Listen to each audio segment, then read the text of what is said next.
Dan sahabat sendiri mengakui Nabi ni orang berani. Kata Anas bin Malik, kana Rasulullah sallallahu alaihi wasallam ahsanan nasi wa kana ajwadun nas wa kana asja'an nas. Nabi ni kami kenal adalah orang paling baik, paling tak kedekut, dan yang ketiga asja'an nas, paling berani antara kami. Walaqad fazi'a ahlul Madinah zata lailatin. Satu malam, kata Anas, di Madinah kami dikejutkan dengan suatu letupan suara yang kuat.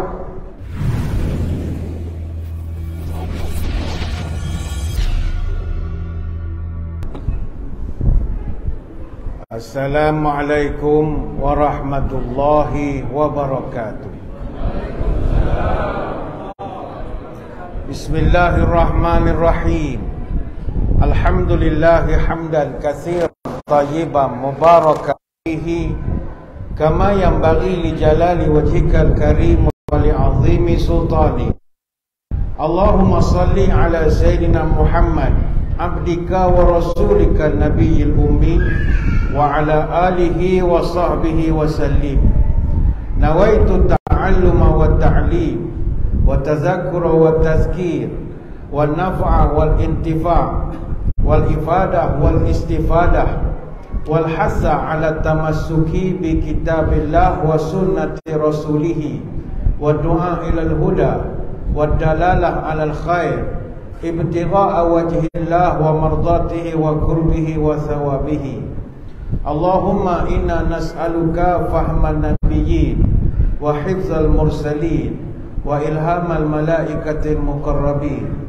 Ya Allah, kami mohon padamu kefahaman para nabi, ilhamnya para malaikat, dan juga daya hafalan para rasul.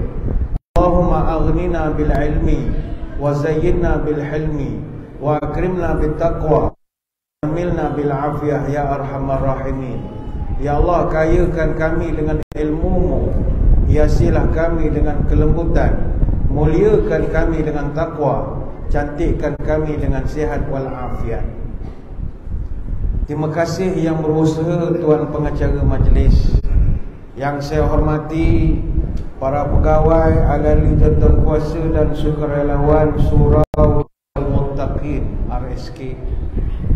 Seterusnya yang saya hormati keluarga besar Kaleidoskop Setiawangsa Residensi Bukit Dinding Setiawangsa, tuan-tuan guru, para alim ulama, para habaib, muslimin muslimat, hadirin hadirat, tuan-tuan puan-puan, moga sekaliannya sejahtera dalam limpahan rahmah dan barakah.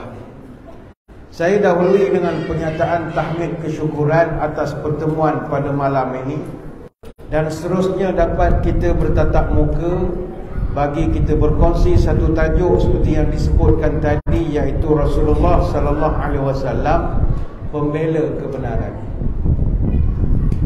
Syukur kehadirat ilahi saya dapat sampai ke Kaleidoskop ini, dan saya agak teruja bila dimaklumkan bahawa perumahan ini di belakangnya adalah Bukit Dinding. Itu Bukit Dinding, Bukit Dinding. Ini bagi orang yang cinta sejarah lah, dia akan seronok duduk di sini. Kerana ni saya share sikit, saya excited betul bila disebut tu Bukit Dinding, Ustaz. Bukit Dinding, wow. Bukit Dinding ni tuan-tuan, dia terletak antara Wangsa Maju dengan Setiawangsa. Orang selalu pergi jogging apa semualah. Bukit ni begitu banyak sejarah. Apa sejarahnya? Pertama, bukit inilah tempat berlakunya pertempuran besar yang dipanggil Battle of Bukit Dinding sekitar tahun 1870, semasa era Perang Kelang ataupun Perang Saudara Selangor. Perang Saudara Selangor ni berlaku bermula tahun 1867 sampai 1874. Jadi perang itu melibatkan dua kumpulan. Berlaku di belakang tuan-tuan ini. Satu tim Tengku Budin dengan Yap Ahloi. Ini tim dia menyebelah Raja Abdullah. Berlawan dengan satu lagi tim Said Masyhur dengan Chong Chong. Yang ini geng Raja Mahdi.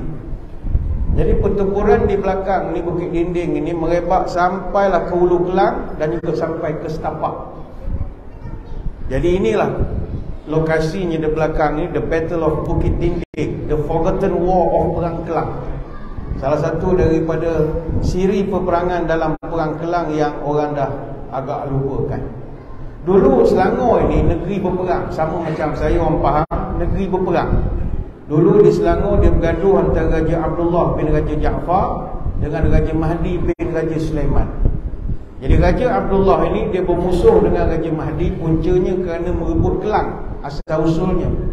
Jadi kami orang Pahang pun tumpang semangkuk gaduh juga. Kami sokong Tengku Budin, dan Pahang yang sokong Tengku Budin, sokongan tu berbaloi kerana Tengku Budin menang. Itu yang kita pandai memilih masa itu. Jadi beruntunglah tuan-tuan duduk sebelah Bukit Dinding. Jadi kalau malam-malam dengar orang menangis apa, dengar apa tak tahu je lah. Kita buat bodoh je lah. Ini perang dulu ni. Dan bagi kita yang minat filem, dirakamkan dalam filem-filem P.Ramlee. Bukit Dinding ini, ladang Hautonden ni nama asal bagi Wangsa Maju sebelum ditukar oleh Selamat. Dulu Hautonden ini dimiliki oleh Lok Yu. Masa tu syarikat dia nama Hautonden Rubber Estate Company Limited. Hautonden ni nama batu apa kita pun tak tahulah nama saintifik lah. Jadi sekarang ni ladang getah Hautonden Dewasa Maju ni hanya jadi kenangan sajalah dah. Saki-baki getah pun dah tak ada. Saya ingat mungkin ada katanya di sebelah Bukit Dinding Seksyen 6 Dewasa Maju masih ada 2-3 pokok lagi untuk nak dijadikan kenang-kenangan. Dan ladang ini dulu pernah jadi lokasi penggambaran pertama filem Anak Bapa, iaitu arahan Allahyarham Tazim P.Ramlee. Ada satu babak atau scene P.Ramlee dia melawat ladang kepunyaan bapa dia dan dia bertemu dengan pekerja-pekerja di ladang itu. Sinilah lokasinya berlaku, iaitu kawasan Wangsa Maju dan sebahagian Setiawangsa sekarang, termasuklah Bukit Dinding. Yang ketiga, filem P.Ramlee juga dalam filem Doremi. Filem Doremi juga Bukit Dinding ada kelihatan, khususnya ketika babak Doremi bertiga berjalan kaki menyanyikan lagu Doremi. Ketika dia berjalan nak menuju ke rumah Doremi, rumah Mi yang istana sangkut tu, dalam perjalanan tu bukit yang belakang itu adalah Bukit Dinding, yang mana kawasan itu sekarang panggil sekarang. Jadi kalau cerita sejarah sampai pagi boleh cerita maulid sajalah malam ni. Jadi yang penting tuan-tuan puan-puan bergembiralah duduk di sini. Seronok ni, kawasan banyak sejarah. Hadirin hadirat sekalian, balik kepada tajuk kita, iaitu baginda ini seorang pejuang kebenaran.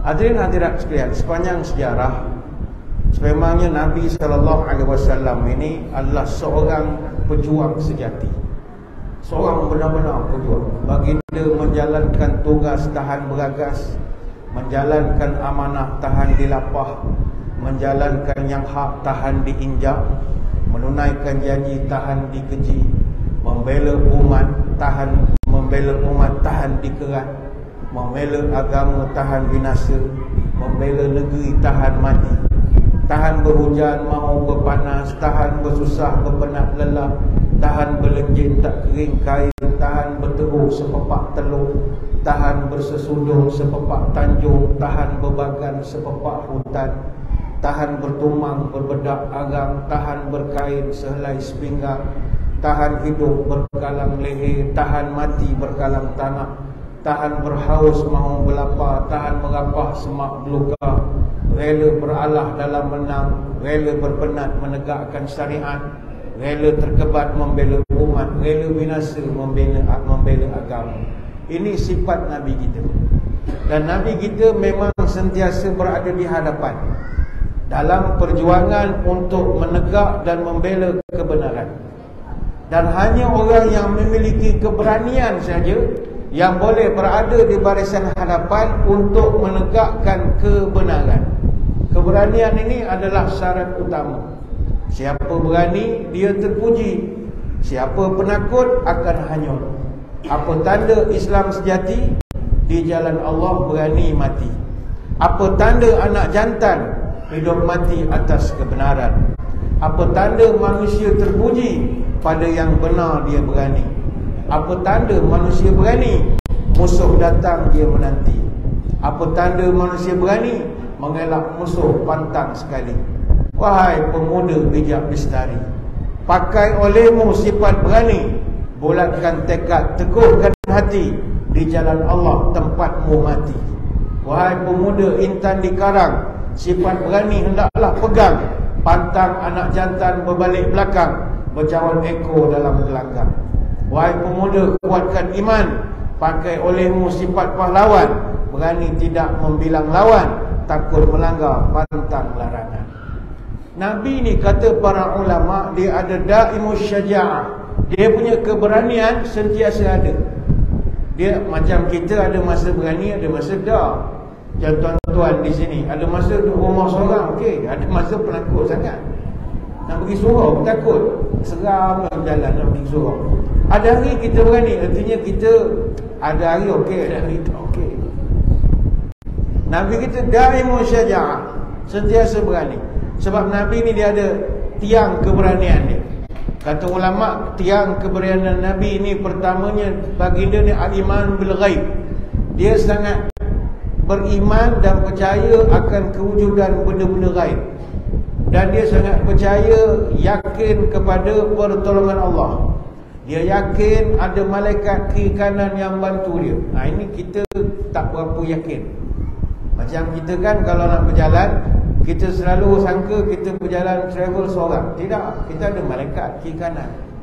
Nak pergi jalan yang takut-takut, pergi Janda Baik tengah-tengah malam tak berani. Nak pergi Genting Highland, potong jaya je pun, lampu banyak kiri kanan, pukul 3 tak berani lah. Nak pergi ke mana lagi? Felda Soeharto lagi dah tak beraninya, pukul 4 pagi. Jenis penakut. Sebab kita lupa ada Tuhan. Kita lupa kiri kanan kita ada malaikat. Malaikat pencatat. Daripada kita kecil, dia ada duduk di kiri kanan kita, tapi kita lupa kewujudan dia. Itu jadi penakut. Kita tak ada keyakinan pada benda gaib. Kita ni kalau orang minat bola, dia ada you never walk alone, YNWA. Tapi ada juga YNWA itu you nothing without Allah. Allah sama dengan kita. Jadi tapi lah cakap senanglah, kalau penakut juga. Tetap juga penakut. Jadi Nabi dia ada itu, dia yakin, dia rasa malaikat ada di kanan, Allah sentiasa dengan dia sentiasa yakin. Lepas itu ketika Sayyidina Abu Bakar As-Siddiq radhiyallahu anhu, ketika mereka berhijrah berdua berada di Gua Sur, Abu Bakar ketika itu agak cemas. Kata Abu Bakar, nazartu ila aqdamil musyrikina ala ru'usina wa nahnu fil ghar. Masa aku duduk dalam gua, tunduk dengan, aku nampak kaki orang musyrikin. Bagi yang pada naik ke Gua Sur, dia ke bawah sikit, atas tu laluan. Jadi dia nampak kaki orang-orang musyrikin itu. Dan kata Abu Bakar, kalau dia orang tunduk saja boleh nampak. Faqultu ya Allah, tak qadamai. Ya Rasul, kalau dia orang tunduk sikit saja confirm nampak kita ya Rasul. Nabi tanya, engkau takut ke? Takut ya Rasul. Itu kalau kena habis kita. Apa jawapan Nabi? Ya Abu Bakar, mazannaka bisnaini Allahu salisuhuma. Kata Nabi, wahai Abu Bakar, tidakkah kau tahu kita di sini bukan berdua, yang ketiga ada siapa? Allah. Jadi don't worry, be happy. Nabi keyakinan dia tinggi.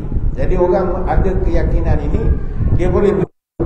Tak ada keyakinan ni, dia jadi bangsa penakut. Duduklah diam, duduklah bawa ketiak mak sampai tu, dia jadi bangsa penakut. Yang kedua, Nabi ni kata ulama, tiang keberaniannya al-mujahid al-khawf. Dia boleh menakluki perasaan takut dia.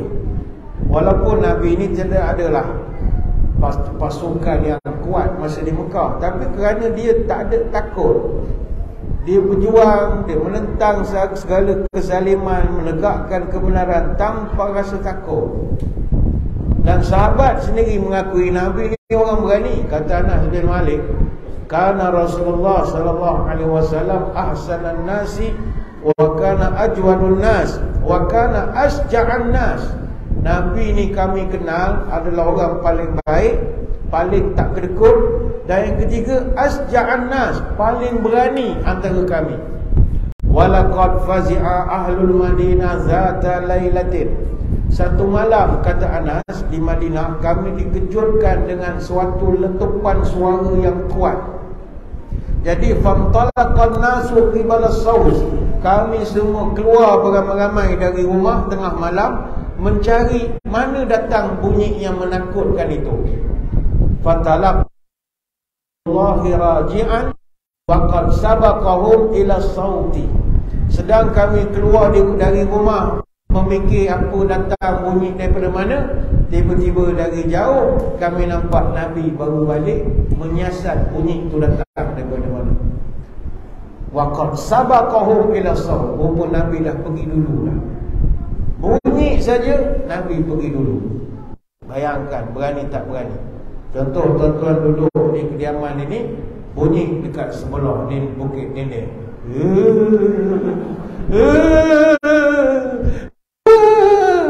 Tolong, contoh, tolong. Semua penduduk kaleidoskop keluar. Tiba dia punya ketua baru balik dari bukit. Don't worry, aku dah cek Pontianak aja tak ada apa. Aku dah suruh dia jangan kacau. Ini pemimpin berani. Takut pemimpin dia paling penakut sekali. Kita duduk dekat Pondok Gad sebagai contoh. Contoh. Sehingga kata Anas wa huwa ala farasi li Abi Talha uryin fi unuqihi sayf. Nabi tu balik daripada menyiasat tu siap naik kuda. Kuda pinjam dari Abu Talha sambil pegang pedang. Ini hadis riwayat Muslim. Ni Nabi kita. Dia begitu berani sekali. Orang macam ni je boleh memperjuangkan kebenaran. Takut pun tak boleh. Dan Nabi juga kata para ulama tawrithul khairiyah. Dia bukan sekadar dia je berani, dia melahirkan pula anak-anak buah yang berani macam dia. Kalau kita je pendekar, anak buah penakut tak guna. Dia pendekar, dia melahirkan anak buah pendekar macam dia juga. Sahabat-sahabat Nabi yang kita kenal, bukan calak-calak. Khalid Al-Walid radhiyallahu anhu, ini antara sahabat Nabi paling berani. Sampai dia diiktiraf being the best military commander in human history. Antara komander perang terbaik dalam dunia. Makam dia di Syria, di Damsyik, Syria. Diukir tulisan siri peperangan yang dia pernah sertai. Kuwait ada 50 peperangan.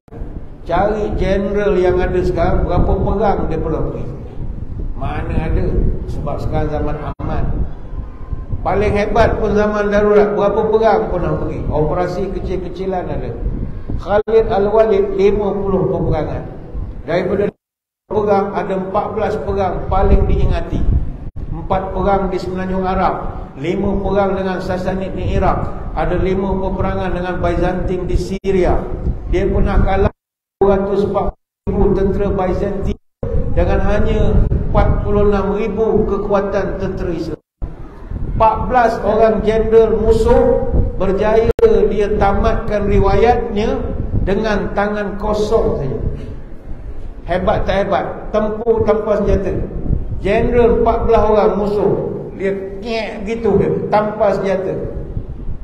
Ketika dia meninggal sakit. Dia tak meninggal perang. Sebab dia terror perang, dia tak mati masa perang, dia mati sakit.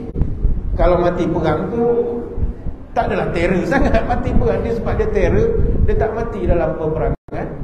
Ketika uruskan jenazah dia, badan dia ada 100 paruh. Tuan-tuan ada berapa paruh? Cuba kira malam kan. Itu pun paruh jatuh bersikat. Jatuh bukit itu ialah. Ini paruh perang. Itu dia Khalid Al-Walid.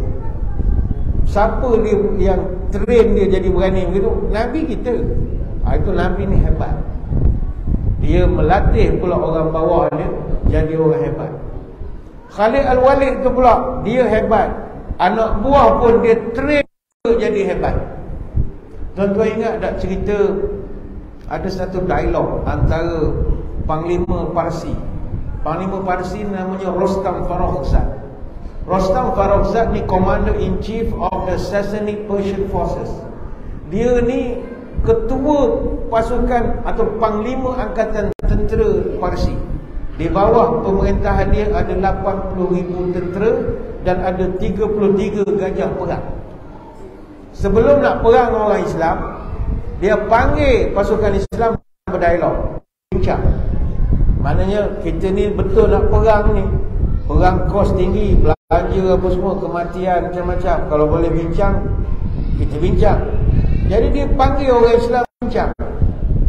Ketika ini Panglima Khosta ni, dia panggil orang Islam datang, dia nak Khalid Al-Walid datang. Khalid Al-Walid tak pergi pun. Bukan sebab takut, dia hantar anak buah dia je. Nama Rabi' bin Amir bin Khalid bin Amru Al-Asidi At-Tamimi radhiyallahu anhu. Rabi' bin Amir ini bukannya general pun, bukan brigjen, bukan major general, lieutenant general, tak ada bintang pun. Saya ingat dia ni lieutenant colonel gitu sajalah, bawah-bawah saja. Tapi Khalid Al-Walid nak tunjuk level kau, aku hantar anak buah aku yang pergi baca pantun. Rabi' bin Amir. Padahal ketika itu panglima Islam yang 2 star, 3 star, ramai lagi. Sa'ad bin Abi Waqqas, Musanna Al-Haris, Uzaifah Al-Yamani, Nu'man bin Mukharin, Abu Ubaid, Hisham bin Utbah, Abu Layla, dan Qaq' ibn Amru. Qaq' ibn Amru ni panglima 69 komando. Ini GGK, komando betul. Sebab zaman Nabi tak ada komando. Nabi tak buat SOF, Special Operation Force, tak ada. Yang start buat Umar Al-Khattab. Umar dia dah start ada komando. Jadi Qaq' ni panglima SOF zaman Umar. Qaq' ni dia pernah musnahkan unit tentera elit Parsi di Kazima. Memang dia komando betul, 1 star, 2 star punya komando, punya general. Tapi tak, Khalid Al-Walid nak tunjukkan kepada musuh, aku hantar anak buah aku je untuk berunding dengan kau.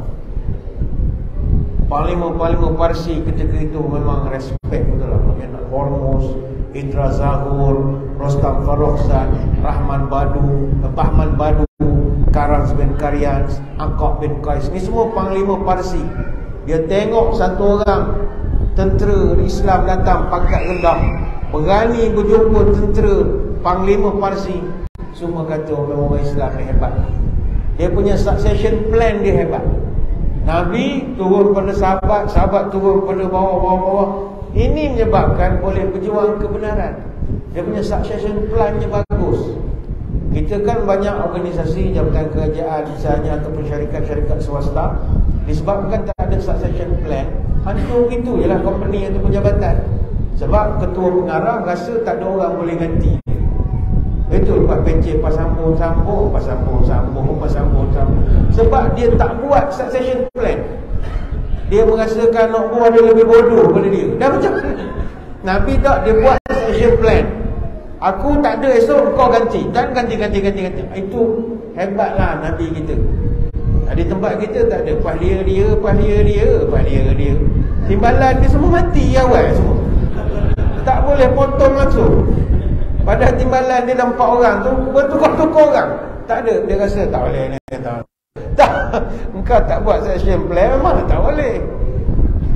Dah jadi tajuk manajemen pula kita. Apa lagi? Nabi ni banyaklah kata para ulama as-sabru ala ta'ah. Dia sabar dalam menjalankan ketaatan. Al-ajru minallah, al-quwwatul ihtimam.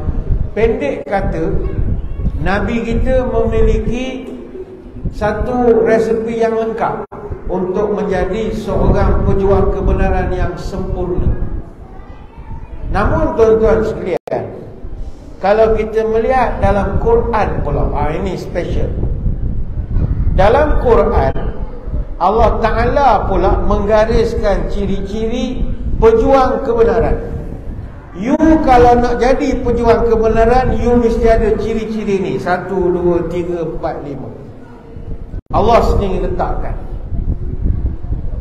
Apakah ciri-ciri ini? Kita boleh rujuk surah At-Taubah ayat 112. Mana yang sempat kita bincang, tak ada sempat kita sambung lain tahun, tahun depan. Tapi tuan-tuan boleh baca sendiri surah At-Taubah ayat 112. Dalam ayat itu Allah Ta'ala sebut ciri-ciri orang berjuang. Apakah ciri-ciri mereka? At-ta'abidun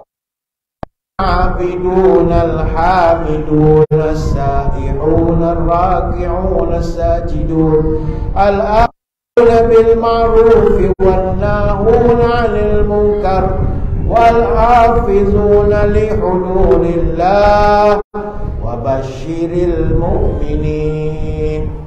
Orang yang berjuang itu, kata Allah, adalah pertama at-taibun, orang yang bertaubat. Yang kedua wal-abidun, orang yang beribadat. Yang ketiga al-hamidun, orang yang selalu berzikir memuji Allah. Kemudian ar-raki'un sajidun, orang yang rukuk dan sujud.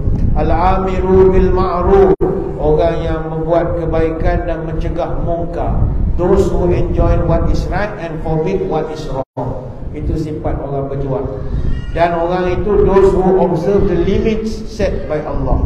Dia li hududillah, dia ada had. Maknanya kehendak dia ini, tapi hadnya sampai sini. Sebab Allah putus di sini saja. Jadi dia tak boleh melangkaui kehendak Allah. Surah At-Taubah ayat 112. Mari kita lihat. Pertama sekali adalah at-taibun. Ciri orang yang berjuang yang diterima oleh Allah adalah at-taibun. Kalimat taibun ini kalau dalam bahasa Arab dia panggil isim fa'il, iaitu dia punya disebut pelaku dia. Jadi maknanya orang yang taibun ni adalah orang yang sentiasa bertaubat. Beza tuan-tuan, orang bertaubat dengan sentiasa bertaubat lain. Macam kita dalam Dewan Multipurpose ini, tuan-tuan ada yang bertaubat, tetapi takkan sama dengan orang yang sentiasa bertaubat. Tukang masak tidak sama dengan orang yang sedang memasak. Kalau sedang masak, sekali dia masak. Tapi kalau tukang masak, memang sentiasa masak. Boleh faham falsafahnya ya? Maka sifat orang beriman, dia adalah sentiasa taubat. Balik kepada Nabi kita sebagai pejuang kebenaran. Nabi adakah sentiasa bertaubat kepada Allah? Yes. Nabi tak pernah jemu bertaubat, walaupun dosa tak ada.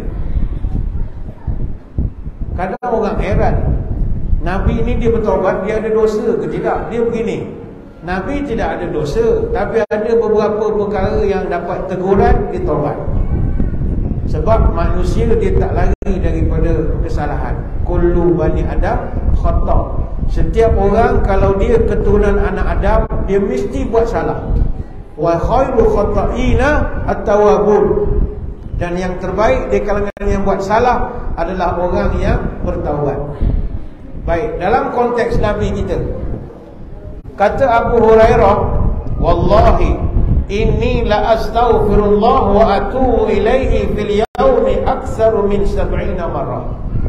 Kata Abu Hurairah, Nabi pernah cerita, Abu Hurairah, aku ni minta ampun pada Allah, bertaubat satu hari lebih 70 kali. Hadis Bukhari.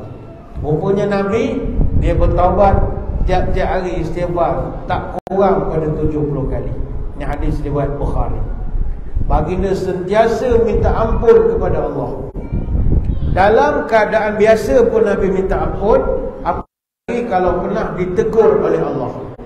Nabi pernah tak ditegur oleh Allah membuat ada sedikit kesalahan? Tidak, ada. Tapi bukan makna Nabi ini tidak maksum. Nabi maksum, tapi ada beberapa kesilapan teknikal daripada segi etika. Contoh, Nabi ini orang baik. Disebabkan dia baik, ada masa dia terlalu bertoleransi sangat kepada musuh. Pada orang munafik misalnya, kepada musuh ni dia tak ada dendam. Contohnya dia pernah nak mensolatkan jenazah orang baik. Benda itu tak boleh. Tetapi sebab orang baik, ketika Abdullah bin Ubay meninggal, Abdullah bin Ubay kan presiden munafik Madinah. Bila dia mati, anak dia nama Abdullah bin Ubay, sahabat Nabi, datang, "Ya Rasul, abah meninggal." Okey, kata Nabi, "Tak apalah, kan aku ziarah." Terima kasih, cuma mak pesan nak minta jubah satu. Nak buat apa? Nak buat kapan abah. Ambil lah. Ini perangai Nabi, dia tak ada dendam. Dia bagi jubah dia untuk buat kain kapan Abdullah bin Ubay. Kemudian bila dah dia ajak Umar pergi ziarah. Maka ketika berjalan itu, Umar kata, "Ni confirm kau boleh pergi melawat ni ya Rasul?" "Boleh," kata Nabi, "tak ada hal." Tengah-tengah pergi, kemudian turun surah At-Taubah ayat 84 menegur. Ini riwayatnya panjang dalam riwayat Imam Bukhari. "Wala tusalli ala ahad minhum mata abada wala taqum ala qabrih innahum kafaru billahi wa rasulih wa matu wa hum fasiqun." Wahai Muhammad, jangan kau semayang pun orang munafik itu jenazahnya, dan jangan kau berdiri pun tepi kubur dia. Surah At-Taubah ayat 84. Bila dapat teguran begitu, Nabi pun minta ampun kepada Allah. Bukan dosa dia, kebaikan dia. Nabi taubat itu, bertaubat kepada Allah. Betul juga Nabi dulu dia pernah terlampau bertolak ansur dengan orang-orang munafik yang enggan ikut perang Tabuk. Pernah ada diriwayatkan daripada Baihaqi, Nabi dah nak pergi perang. Datang 2-3 orang datang jumpa Nabi, "Ya Rasulullah, kami nak mohon action lah, tak pergi perang Tabuk. Perang Tabuk ni nak lawan dengan tentera Rom." Jadi ada seorang munafik ini, dia minta izin tak pergi. Nabi tanya, "Kenapa ente tak pergi?" "Saya ni ya Rasulullah mudah jatuh cinta. Jadi orang Rom ni biasa dia perang, dia bawa perempuan. Jadi saya takut ternampak perempuan comel-comel, mata biru, mata hijau. Saya takut saya jatuh cinta ya Rasul. Nanti saya tak jadi perang, asyik jadi angau waktu malam." Dia kata, bahaya tu. Okey lah, tak payah beritahu. Padahal dia temerang Nabi je. Jadi banyak Nabi dia jenis tak berkira sangat, menyebabkan Allah tegur. Dan nak lawan ni pula kerajaan Rom ni, Rom Byzantine, Eastern Roman Empire. Ini satu Eastern Roman Empire ni tuan-tuan. Kerajaan Rom ni dia kuasa permukaan tanah dunia dululah. Kerajaan purba klasik dia yang paling besar. Kekuasaannya merentas 5,900,000 kilometer persegi. Dia punya jajahan takluk. Kerajaan yang sangat besar. Kerajaan Rom ni dulu, Empire Byzantine, bermula daripada Itali, Bulgaria, Yugoslavia, Romania, Konstantinopel, Anatolia, sampai ke seluruh Afrika Utara, termasuklah Semenanjung Arab, Baitul Maqdis, Jordan, Damsyik, Assyria. Itu semua bawah Rom. Rom ni kerajaan besar. Jadi Nabi bila dia istiah nak pergi perang, orang munafik ni banyak pula nak monteng. Dan dia orang nak monteng sebabnya bukan kerana tak nak perang. Kebetulan ketika itu musim panas. Di negara Arab, kalau musim panas, sama, buah banyak masak, buah-buah kurma. Jadi bagi orang yang ada ladang kurma, itu peluang nak pasarkan buah-buahan mereka. Lori-lori yang akan datang, macam sampai sekarang lah, dia pajak ambil buah, farma pun datang ambil barang apa semua. Jadi masa itu pula lah Nabi ngajak perang. Jadi dia orang tak nak pergi. Akhirnya Allah Ta'ala turun ayat di dalam surah Taubah ayat 43 sampai 44. Afallahu anka lima azinta lahum hatta yatabayyana lakal ladzina sadaqu wa ta'lamal kadzibin. Aku maafkan kau wahai Muhammad. Kenapa kau izinkan mereka tak ikut, sedangkan mereka itu adalah pembohong semuanya. Jadi Nabi pun bertaubat, ditegur oleh Allah. Tidak, Nabi ni orang baik. Sama juga kes Nabi pernah buat kes tawanan perang. Apa nak buat dengan prisoner of war? Zaman tu masa perang Badar, orang Islam dapat tahan lebih kurang dalam hampir 100 orang lah, 70 lebih orang tawanan prisoner of war. Bila kita dapat POW, tak tahu apa nak buat sebab SOP tak ada. Zaman itu Convention Geneva belum ada lagi. Jadi kita nak buat apa dengan tawanan perang? Akhirnya Nabi buat meeting, panggil sahabat, tanya pendapat. Okey, ada cadangan-cadangan, kita nak buat apa? Maka kata Abu Bakar, ya Rasulullah, ya Nabi Allah, hum banul ammi wal ashirah. Ya Rasul, yang kita tangkap ini orang Mekah. Perang Badar kan? Orang Mekah.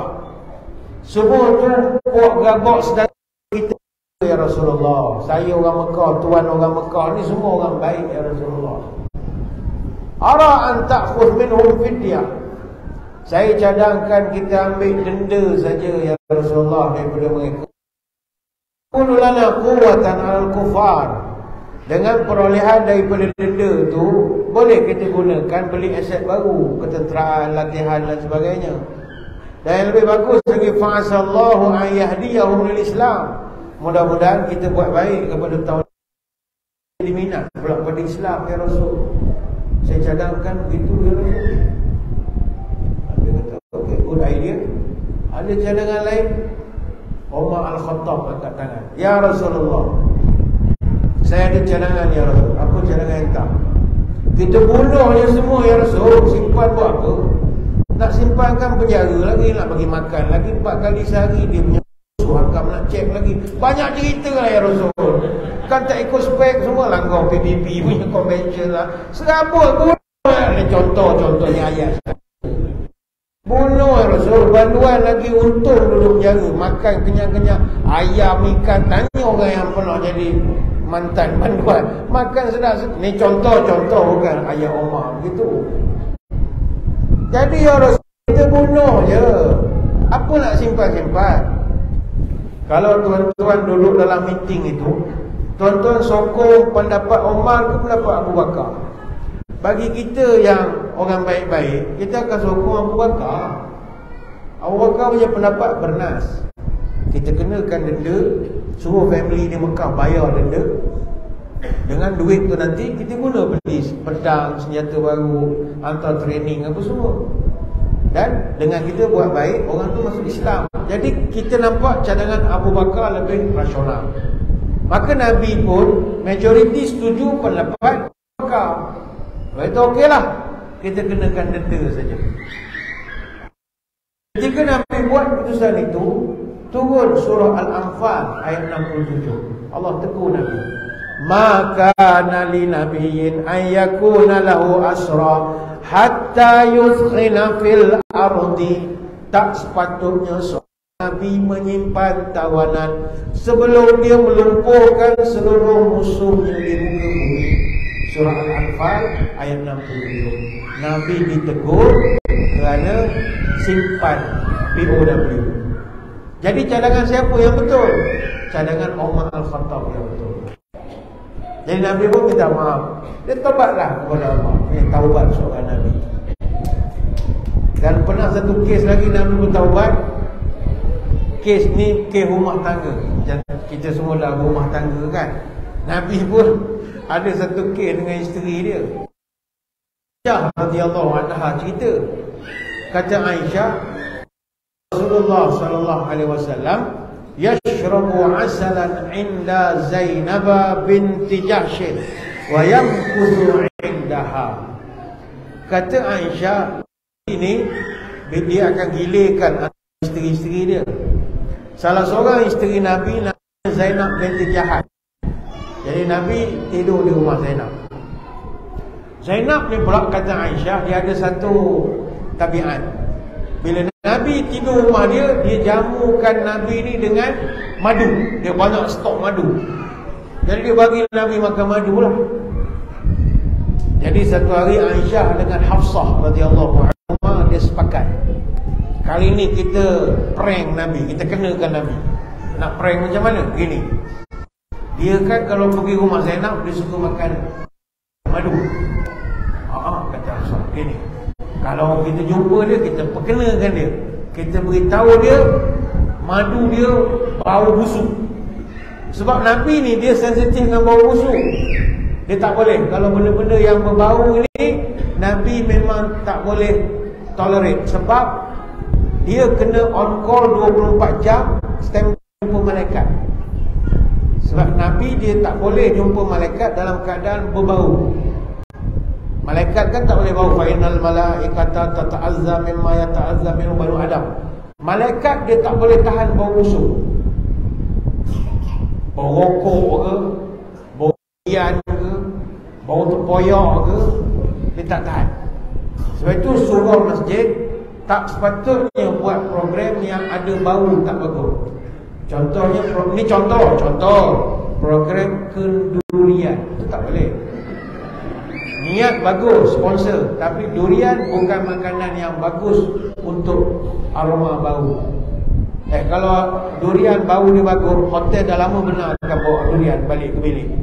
Berapa besar gambar no durian allowed, menunjukkan bau dia tidak menyelerakan. Kalau bau dia tidak menyelerakan, malaikat pun tak datang. Jadi Nabi dia tak boleh. Lepas tu Nabi dia tak makan bawang, dia tak, sebab dia kena standby. Maka bila Aisyah pagi esok dia jumpa Nabi dah selesai giliran rumah Zainab, pergi rumah Aisyah. Nabi sampai, agaknya Aisyah cium tangan ke, cium pipi ke apa ke, Aisyah pun prank Nabi pura-pura. Akal tak maghafir ya Rasul, ni makan apa kat rumah Zainab? Kenapa pula? Bau maghafir. Maghafir ni sejenis buah di tanah Arab. Baunya macam bau buah getah. Memang tak sedap bau dia. Orang Bandar mana kenal buah getah kan? Pandai-pandailah memahamkan bau yang tak sedap. Ini ajidu minka rihan maghafir. Ya Rasul, saya bau badan tuan ni bau maghafir, buah busuk. Muka, mulut, tangan. Makan apa ni? Kata Nabi, la, walakin kuntu ashrabu asalan inda Zainab binti Jahsh. Kata bila masa aku makan buah maghafir, aku makan madu dekat rumah Zainab. Maka kata Aisyah, agaknya madu expired agak. Tak pun madu sintetik, tipu yang madu dia jual tepi-tepi jalan, campuran agaknya. Kata Nabi, iya ke? Iya. Dia prank ya Nabi. Akhirnya kata Nabi, wa falan a'udalahu. Tak apalah, mulai hari ni aku takkan makan lagi madu lah. Kalau itulah penyebab jadi busuk, aku takkan makan madu. Falan, lan ni dalam bahasa Arab maknanya sampai kiamat. Mana Nabi mengharamkan madu untuk diri dia. Aku takkan makan madu lah. Ketika Nabi cakap, ini hadis Bukhari, ketika Nabi cakap begitu, Allah tegur Nabi. Surah At-Tahrim ayat yang pertama. Apakah bunyi tegurannya? Ya ayuhan Nabi ma ahallallah tabtaghi mardata azwajik wallahu ghafurur rahim. Apa arti? Ya ayuhan Nabi, wahai Nabi, lima tuharrimu ma ahallallahu lak. Kenapa kau haramkan benda yang aku dah bagi halal? Dua halal, nanti kasih haram. Apa hal? Tabtaghi mardata azwajik. Tabtaghi ni maknanya mencari mardata, kerajaan, azwajik, isteri. Oh, kau haramkan sebab bahasa kasarnya kau takut bini ke? Kerana bini kan, ni contoh ayat, bukan Allah Ta'ala tanya begitu. Tak tabtaghi mardata azwajik, awak nak cari keredaan isteri ke? Itu bahasa persuratan. Bahasa kampungnya, mu ni takut bini ni. Oh, tahu takut bini. Itulah ayat kasar. Wallahu ghafurur rahim. Aku ni Maha Pengampun. Makan je lah, takut sangat. Soalan begitu, Nabi pun istighfar, minta ampun. Jadi Nabi ini dia sentiasa minta ampun kepada Allah. Dan barang perlu diingat, memang semua para anbiya, nabi-nabi, mereka memang sentiasa bertaubat kepada Allah. Jadi kita yang tak berapa nak nabi ini pun lagilah kena taubat banyak. Nabi-nabi pun taubat. Tengok Nabi Adam alaihissalam. Nabi Adam dengan isterinya Hawa, itu direkodkan Allah dalam surah Al-A'raf ayat yang ke-23. Qala rabbana zalamna anfusana wa illam taghfir lana wa tarhamna lanakunanna minal khasirin. Qala rabbana, maka kedua-duanya telah berdoa, wahai Tuhan, kami telah menganiaya diri kami sendiri. Kalau Engkau tidak ampunkan kami dan merahmati kami, maka pastilah kami termasuk orang-orang yang rugi. Jadi Nabi Adam bertaubat. Nabi Adam bertaubat. Apa kesalahan dia? Apa kesalahan Nabi Adam? Kesalahan Nabi Adam, kesalahan dia adalah kesalahan makan. Bayangkan, dia bukan kesalahan bunuh orang ke budak. Kesalahan dia adalah makan.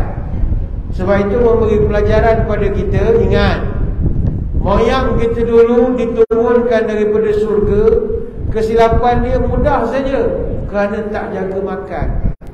Jadi kita anak cucu, jagalah makan. Makan mesti mau jaga. Orang kita pula kalau buat makan perlu berkira makan berselera. Masa makan bersibah perlu, kalau bekerja asyik mengeluh. Pucuk lebah gading gajah bekerja segan, tapi bila makan gagah. Habis majlis ni sekarang banyak lauk, lama lah duduk. Banyak kuih, duduk tak beralih, masalah juga. Macam saya lalu tadi tengok penuh kolak orang makan, ya Rabbi ya Allah, penuh makan. Bukan tak boleh, boleh, tapi jaga-jaga. Nabi Adam melukis makan je. Allah kata jangan makan buah ini, dia makan. Buah tu kan nama khuldi. Khuldi ni maknanya immortal, kekal. Kerana setan dia telah bisikkan kepada Adam dan Hawa. Setan ni dia terror, tuan-tuan, dia terror menggoda. Adam, aku dapat maklumat engkau tak kekal duduk sini tau.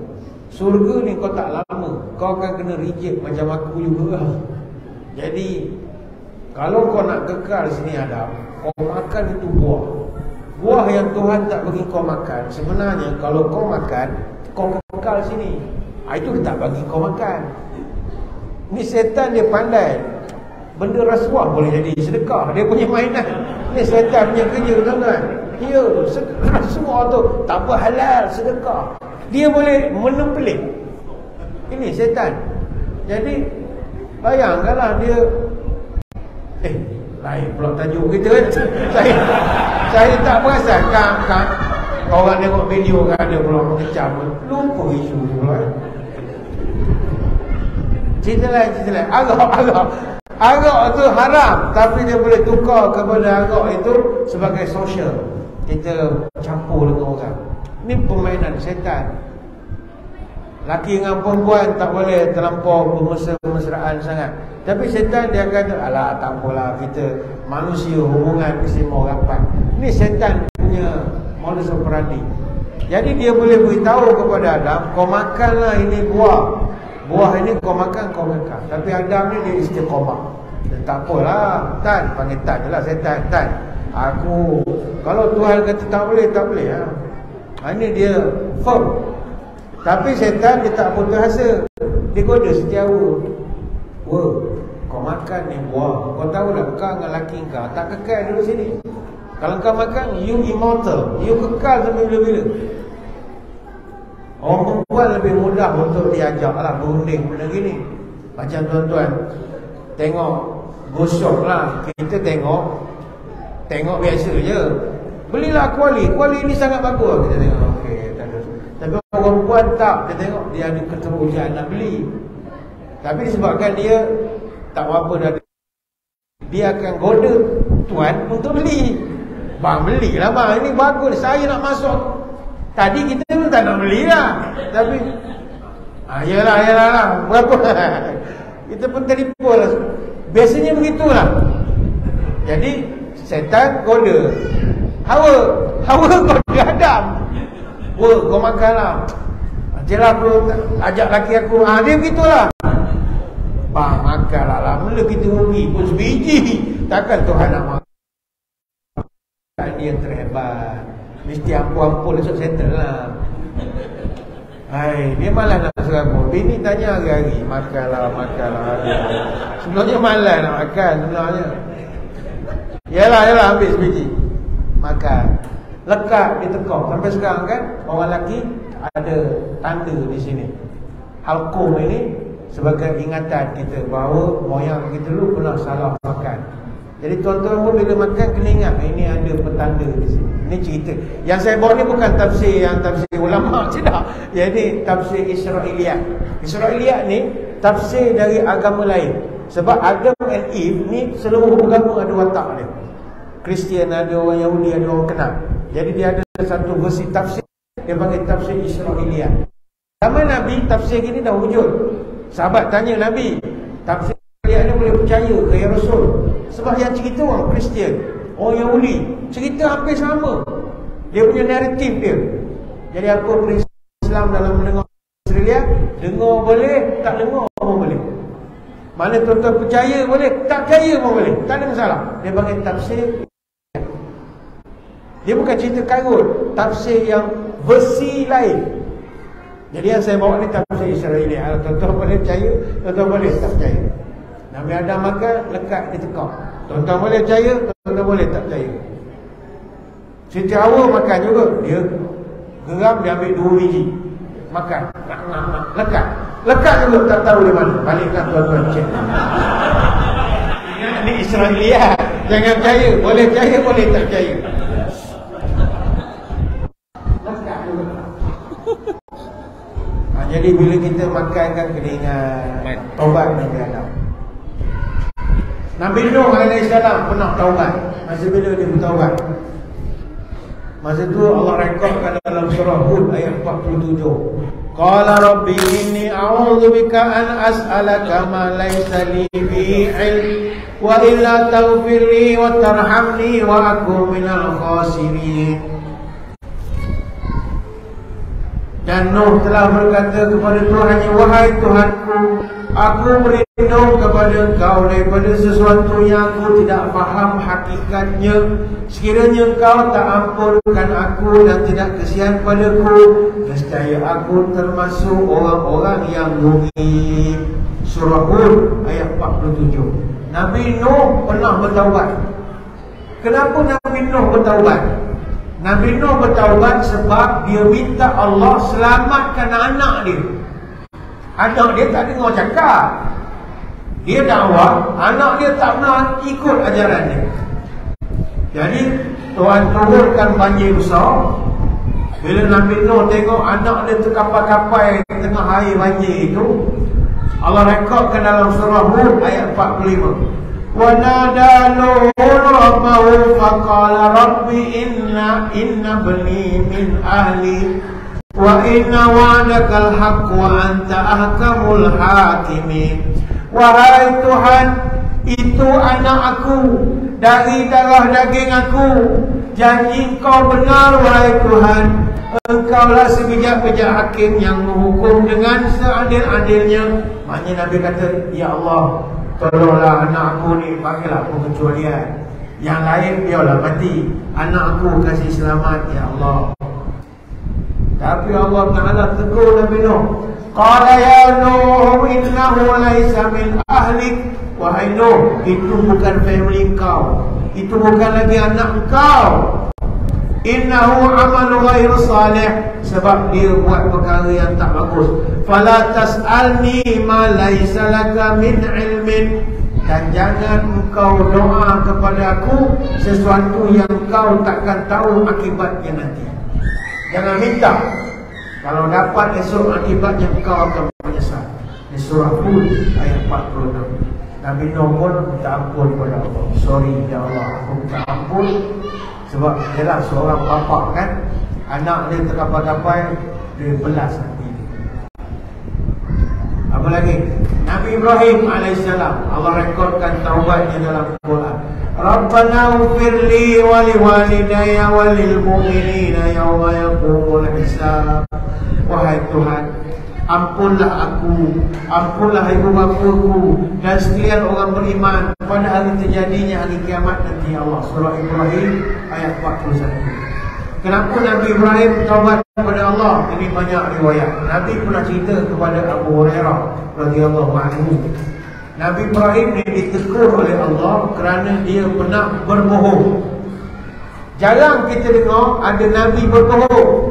Sebab Nabi ni sifatnya sidik, amanah, tabligh, fatanah.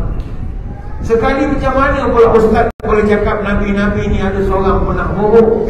Ustaz ni telah melanggar apa yang kami faham selama ini. Bukan melanggar, tidak. Nabi ni, Nabi Ibrahim, dia bohong untuk nak dakwah. Dia bukan bohong macam kita. Kita bohong, keluar dengan member dah kenyang, balik bini tanya, dah makan belum? Belum, takut bini kan? Belum. Sebab bini masak dah plating, takkan cakap dah kenyang, tidur luar kita. Macam itu bohong namanya. Nabi Ibrahim dia kes lain. Dia kes dia, kawan dia ajak pergi clubbing. Kawan dia ajak pergi clubbing. Wahai Musa, jom lah kita pergi clubbing. Joget apa semua. Ada pampai apa agak sama itu kan. Nabi Musa ketika itu bila diajak untuk pergi mabuk-mabuk clubbing, dia kata saya tak dapat pergi. Faqala inni saqim.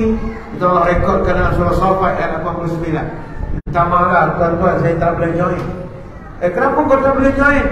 Aku tak mau sihat. Padahal dia sihat. Jadi dia bohong. Dia bohong kerana apa? Dia tak nak pergi clubbing. Bukan sebab dia menipu. Dia kena jaga status dia.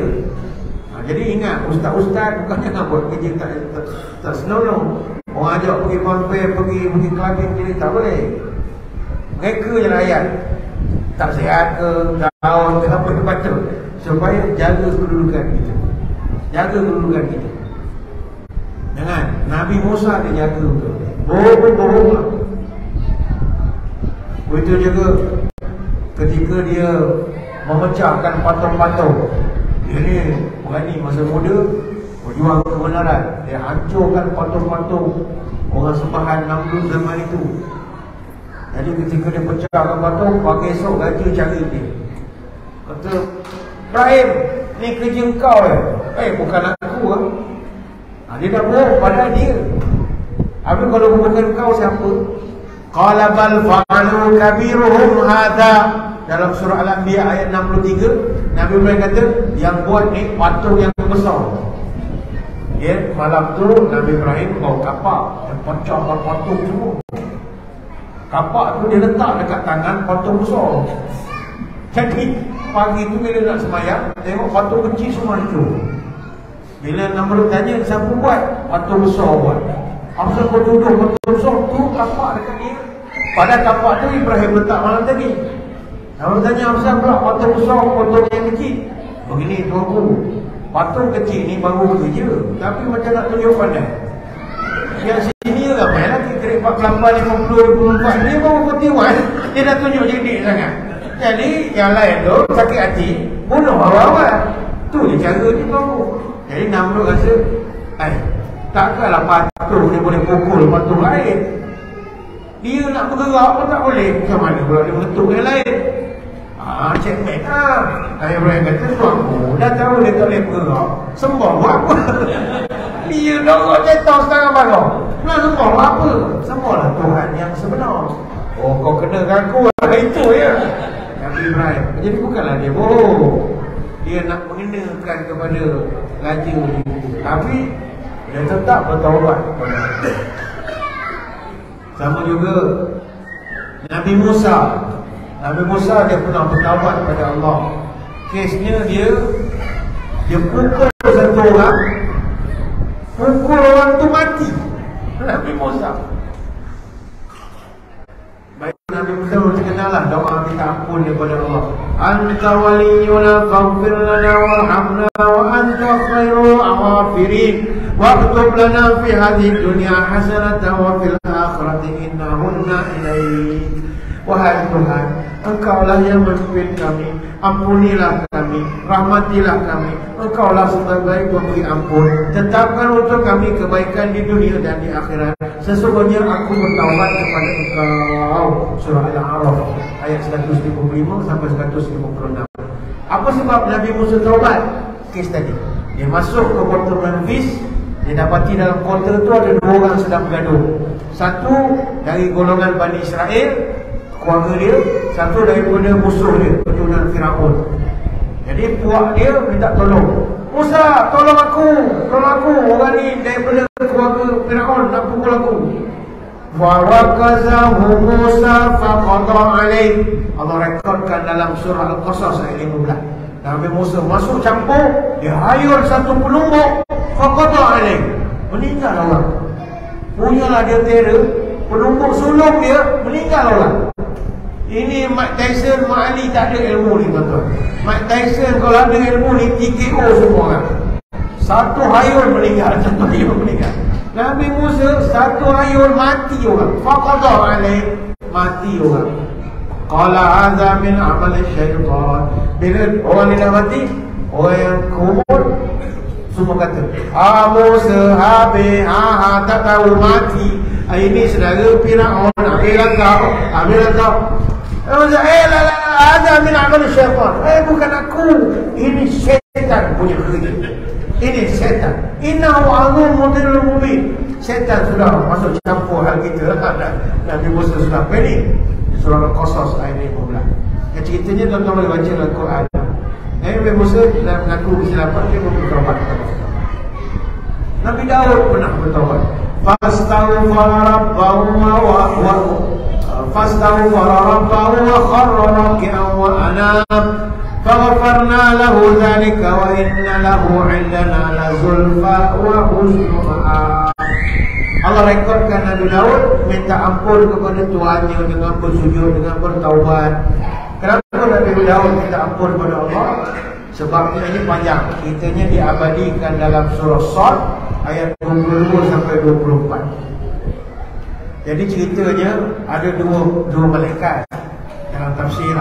Ada dua malaikat, dia menyamar jadi lelaki. Jadi bergaduh pasal kambing. Jadi dua malaikat ni datang ke istana Nabi Daud nak minta dijatuhkan hukum. Jadi Nabi Daud bila dengar saja cerita pasal pergaduhan pasal kambing ini, dia telah terus jatuh hukum. Jadi dia tidak adil menetapkan hukum. Jadi Nabi Daud merasa kesal dengan kesalahannya kerana tidak dengar betul-betul. Lalu dia bertaubat kepada Allah. Nabi Sulaiman pernah bertaubat kepada Allah. Rabbighfirli wa habli mulkan la yanbaghi li 'adin min ba'di innaka antal wahhab. Ya Allah, ampunkanlah aku, anugerahkanlah aku kerajaan yang takkan dimiliki oleh sesiapa pun. Sesungguhnya Engkau Maha Pemberi. Surah Sad ayat 38. Nabi Sulaiman dia minta ampun kepada Allah. Apa sebab? Kerana dia ini, dalam satu hadis daripada Abu Hurairah, Nabi pernah cerita, Nabi Sulaiman ni Nabi cerita, dia ada 100 orang isteri. Oh hebat. Nabi Sulaiman ada 100 isteri. Qala Sulaiman bin Daud alaihi wassalam, la'atufurna laylata bi mi'ati imra'atin talidu kullu imra'atin ghulaman yuqatilu fi sabilillah. Kata Nabi Sulaiman satu malam ni aku nak tidur dengan 100 isteri aku. Mula-mula isteri pertama, aku bergaul dengan dia, selesai, isteri kedua pula. Maknanya dia nak menggauli 100 isteri dia satu malam. Ini terror tuan-tuan, jangan pelik-pelik. Satu malam 100 isteri dia boleh tidur bersama. Bukan tidur semua kita tidur, ada hubungan suami isteri 100 satu malam. Jadi dia kata, aku akan pastikan malam ni isteri aku mengandung semua. Jadi aku target malam ni aku boleh bikin 100 anak. Aku nak dapat 100 anak laki-laki.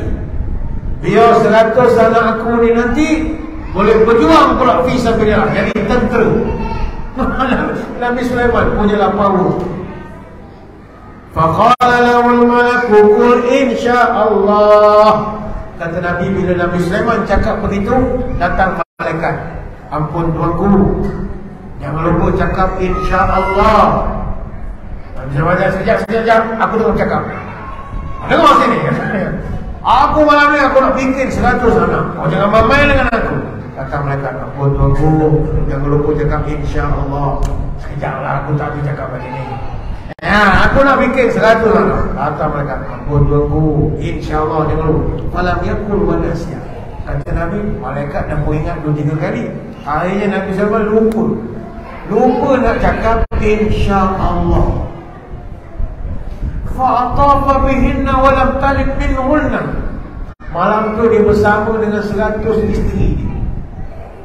Tetapi kata Nabi, semua tak lekat, tak ada jadi anak malam itu. Illa imra'atun nisfu insanin. Tetapi daripada 100 isteri, ada 1 orang isteri saja lekat. Tapi kata Nabi, nisfu insanin, anak itu tak sempurna. Dia jadi setengah manusia saja. Setengah lagi jadi apa? Saya tidak bulan. Lain tahun kita cerita. Sebab ni maulud Nabi kita bukan maulud Nabi Sulaiman. Kan panjang pula cerita dia. Cerita dia menarik. Anak tu tak sempurna. Jadi separuh orang, separuh aku. Jadi Nabi kata kepada Abu Hurairah, "Lau qala insya-Allah lam yahnas wa kana arja bihajati." Nabi kata, kalaulah malam tu Nabi Sulaiman cakap insya-Allah, 100 anak dia dapat. Dia silap, dia tak cakap insya-Allah. Ini hadis riwayat Bukhari dan Muslim. Jadi tuan-tuan, insya-Allah dia boleh. Kalau kita berjanji dengan orang, kena cakap insya-Allah. Nabi Sulaiman bertaubat kerana tak cakap insya-Allah. Jadi lepas ni kena cakap insya-Allah. Walaupun benda kecil-kecil. Bang, kalau pergi kedai, jangan lupa beli sekian. Ayolah insya-Allah. Mesti ada insya-Allah. Orang tu mesej jemput kahwin, tulis insya-Allah. Jadi masalah orang Melayu, insya-Allah ni maknanya tak pergi kan? Mana boleh begitu? Tak boleh. Dia memang dia tak boleh pergi, insya-Allah. Sebab dia kata tak pergi, kecil hati. Dia kata insya-Allah je lah. Tak boleh. Tuan-tuan kalau tak pergi, cakap boleh pergi. Tapi kalau 50-50, insya-Allah. Contoh, member ajak kenduri anak dia next week atau weekend nanti. Kita pun tengok jadual. Alamak, ada kerja, ada program. Tapi dia ajak kenduri. Cuma kita ukur. Program dia dekat Dengkil. Aku dekat Shah Alam Dengkil. Kira rasa macam boleh. Tengok macam mana. Jadi itu yang insya-Allah. Jadi kita explain, aku ni ada program dekat Shah Alam, saya setuju. Program kau ni kat Dengkil. Kalau aku sempat, aku datang, insya-Allah. Mana kita bukan nak, kita ada intention nak pergi, tapi tak pasti. Tapi kalau dah confirm tuan tak pergi, tuan tak boleh, insya-Allah. Itu tunggang nama Allah namanya. Kita tunggang nama dia. Jangan Tuhan pantang dua-dua nama dia kalau tak pergi. Tak pergi je tak pergi. Mereka cakap tuan-tuan, aku memang tak boleh pergi lah. Program aku di Shah Alam, saya setuju rumah habis petang. Kau punya program tengah hari, saya memang tak pergi lah. So sorry aku tak pergi. Tapi nanti kita jumpa, kita minum air semula. InsyaAllah. Pun insyaAllah lagi. Itu cara dia.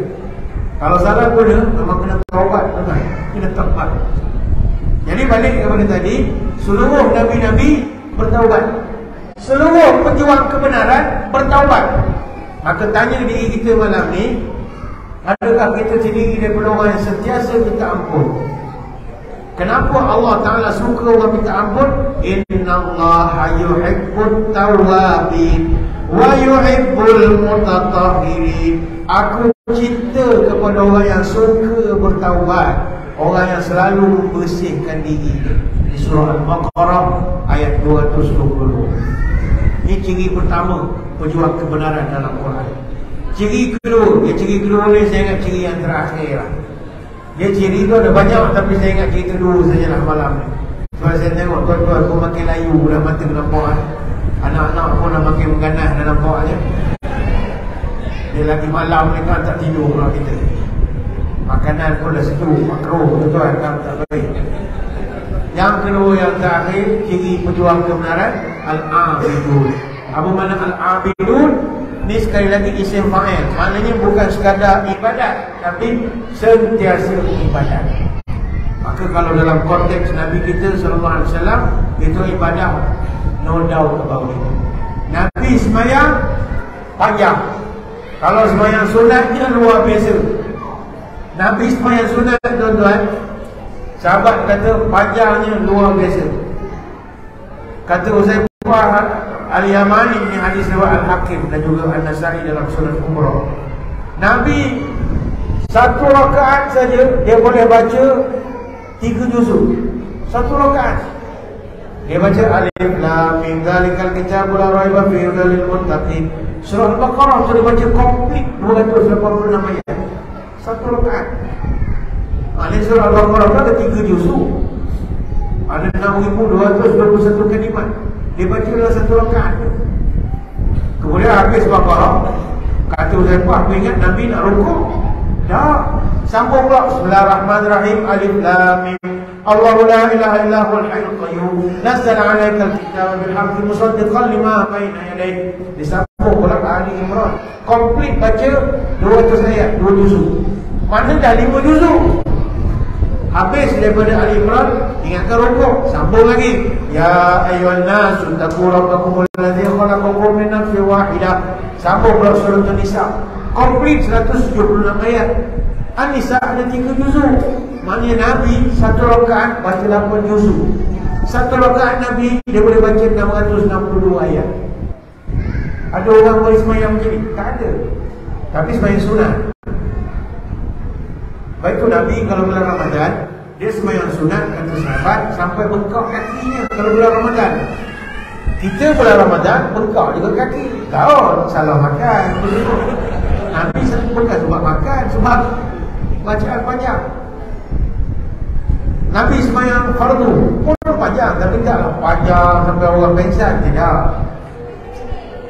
Kita ambil contoh semayang zuhur. Kita kalau jadi imam, semayang zuhur baca apa? Izaja, ina'tana. Nabi tak. Kata Abu Sa'id Al-Khudri, laqad kanat salatu zuhri tuqam. Satu hari semayang zuhur dah qomat, Allahu Akbar, Allahu Akbar. Nabi imam, ada seorang sahabat nak buang air. Dia keluar saf, dia pergi ke bucket. Tuan-tuan selalu pergi Masjid Nabawi kan, kubah hijau tu tempat asal masjid. Bucket, jelah jaraknya dekat sajalah dengan Masjid Nabawi. Sahabat pergi ke bucket, faqadha hajatahu thumma yatawadda. Sahabat dia pergi ke bucket, buang air, kemudian dia bersihkan diri, dia ambil wudu. Summa yati wa Rasulullah fi rakatil ula bima yatawwaluha. Habis dia ambil wudu, dia masuk Masjid Nabawi. Nabi masih rakaat pertama. Bayangkan Masjid Nabawi dengan bucket berapa jauh? Sahabat buang air, berwudu, balik ke masjid, Nabi masih rakaat pertama. Bila sahabat tanya Rasul baca apa, Nabi biasa dalam sembahyang zuhur dia baca surah At-Tariq. Surah At-Tariq ada 17 ayat. Ada masa baca surah Al-Buruj, Buruj ini 22 ayat. Ada masa baca surah Al-Lail, surah Al-Lail 21 ayat. Artinya Nabi memang seorang yang sangat kuat beribadah. Tapi sekali lagi suruh kita jangan baca panjang, Nabi tak bagi. Nabi je baca panjang. Bacaan untuk kita tak boleh. Iza amma ahadukum nas falyukhafif. Kalau kau jadi imam, ringkaskan sembahyang. Sebab makmum belakang tak sekuat engkau. Engkau Al-Hafiz, lain. Yang belakang Al-Hafiz. Mana ada kuat? Sembahyang menunduk, separuh, tak larat lama-lama. Yang bawa anak lagi, yang parking double park lagi, jadi macam-macam masalah. Jadi kau jangan panjang-panjang sangat, baca pendek. Pun kita tak perlu nak baca panjang. Pertama, jemaah kita manja. Jemaah kita tak kuat macam zaman sahabat. Zaman Nabi kuat. Yang kedua, imam pun baca tak sedap. Baca tak payah nak baca. Kalau baca panjang tak sedap pun tu menyampuk tu dengar. Kalau imam sedap, PA system. Kalau tak sedap, dia tak payah. Haming daripada mula pun ambil yang menyampah dengar baca pendek je. Dia resepi nak baca sedap, nak baca panjang. Imam kena sedap bacaan, PA system kena sedap, aircon kena bagus, kapet kena wangi. Baru sembahyang khusyuk.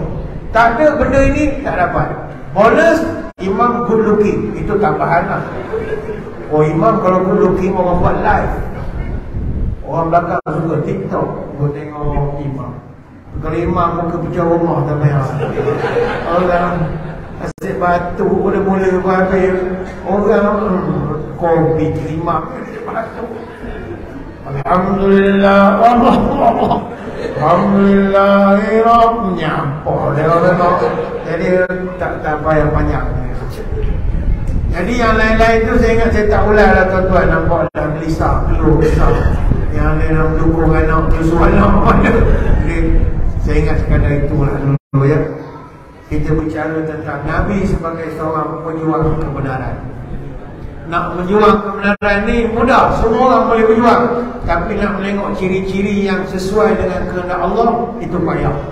Dia basic, Allah nak tengok kau rajin bertaubat, kau selalu beribadah, kau selalu berpuasa, as-sa'ihun, selalu puasa, kau ni mesti rukuk dan sujud, mana jaga sembahyang fardu, mesti lakukan amal ma'ruf nahi munkar, dan kau mesti sembahyang malam.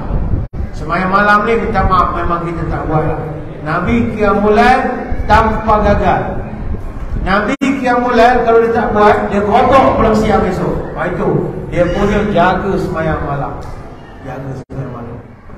Jadi kesimpulannya, kalau kita sendiri nak jadi pejuang kebenaran seperti yang kita sebutkan tadi, hendaklah kita mengikut ciri-ciri yang disebutkan oleh Allah di dalam Al-Quran, menerusi firman-Nya berkaitan tentang orang-orang yang menjaga sembahyang, orang yang menjaga sembahyang malam, orang yang banyak akan bertaubat. Ini ciri-ciri yang disebutkan oleh Allah di dalam Al-Quran. Ini kalau kita nak ikut ciri yang Allah sebutkanlah. Kalau ciri-ciri pejuang kebenaran yang manusia buat itu memang banyak. Jadi sekali lagi ayatnya dalam surah At-Taubah ayat 112. Ada 5, 6, 7. Saya ingat sekali itulah tuan-tuan, sembang-sembang malam ini. Saya mengucapkan ribuan terima kasih di atas undangan. Mohon maaf sebarang kekurangan. Moga-moga kita bertemu pada lain-lain kesempatan. Sebelum kita pisah, marilah kita menadah tangan berdoa. Moga majlis kita ini diberkati oleh Ilahi. A'udzubillahi minasyaitonirrajim. Bismillahirrahmanirrahim. Allahumma salli wa sallim ala sayyidina Muhammad salatan tukhrijuna biha min zulumatil wahmi. Allahumma tawwil umurana wa sahih ajsadana wa nawwir qulubana wa thabbit imanana wa ahsin amalana wa wasi' arzaqana wa ilal khairi qaribna wa li syarri ab'idna wa qdi hawaijana fid dini wa dunya wal akhirah innaka ala kulli syai'in qadir. Ya Allah, panjangkanlah umur kami, sihatkanlah tubuh badan kami, terangkanlah hati kami, tetapkanlah iman kami, elokkanlah amalan kami, luaskanlah rezeki kami, dekatkanlah kami dengan kebaikan, jauhkanlah kami dari kejahatan, kabulkanlah segala doa kami, sama ada dalam urusan dunia dan urusan agama atau urusan akhirat. Subhanakallahumma wa bihamdika nashhadu an la ilaha illa anta nastaghfiruka wa natubu ilaik. Wa sallallahu ala sayyidina Muhammad wa ala alihi wa sahbihi wa baraka wa sallam. Walhamdulillahi rabbil alamin. Sekadar itu, wabillahi taufiq wa hidayah. Wassalamualaikum warahmatullahi wabarakatuh. Wallahu a'lam. Terima kasih kepada Ustaz atas sama